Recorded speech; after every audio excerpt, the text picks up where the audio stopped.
First you tell us that it is manly to keep your word. Alright, if you are a man, you keep your word.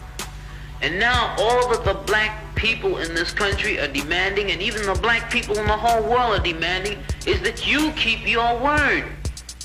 You told us we were free. Well then, show us that we're free. You told us that there is justice, equality for all in this country. Well then, stick to your word and let us see the justice and equality for all. Or else admit to us that you're not a man, you're a worm, you're afraid of us, you're afraid to give us equal stand. You're afraid that if you give us equal ground, that we will match you and we will override you. And if that's what you're afraid of us, then tell us that's what you're afraid of.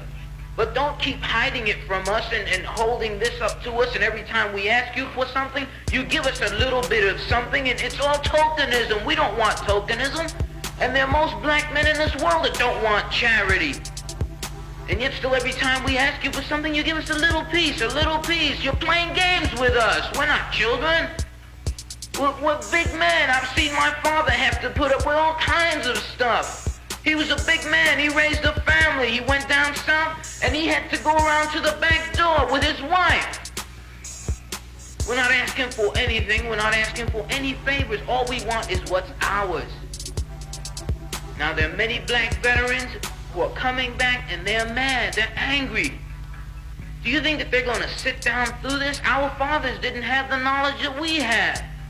They sat through it. But there are other black youth that are not going to sit through it. We know about Che. We know about Fanon. We've read the books of our revolution. We've listened to Mao and his quotations. We know where we stand. We're not going to sit for it. We're asking, and if we ask and we don't get, we're prepared to stand up and take it. If I ask a man, I tell a man I am hungry. I tell him I am cold. And I ask him to do something about my condition. And this man holds a loaf of bread right in front of me so I can see it, and I keep asking him, I'm begging him to please give me a slice of the loaf of bread. I am hungry. Then it is known by every psychologist that the next step in the progression is I am going to knock him upside the head and take the bread from him. I'm not going to starve to death. All we're asking, no one wants to see blood. No one likes the smell of blood. No one wants war. Anyone who's been in war doesn't want war. Everyone knows what it is to see the inside of a man's gut hanging out and see your friends die, see relatives die. No one wants to regress back to the state of mind where you have to think it's all for the cause, therefore my mother has to die, my wife has to die, my brothers and sisters have to die. No one wants that. But you're pushing us to it. You're leaving us no choice. We're asking, we're begging. The students up at Columbia, they ask. The brothers down south ask. The brothers in Latin America, the brothers in Africa, they're all asking.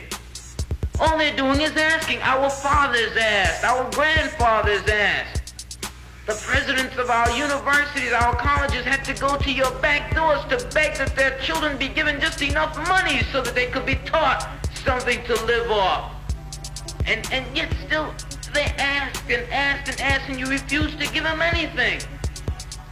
Now, we're just about out of patience. We're not going to ask anymore. The news media says that it's only the young that are militant, only the young that want this and want that. Okay, but we're 40% of the black population now. Or we were a year ago, and still yet we're climbing. Before long we'll be 50%, 55%, and then we'll have the command.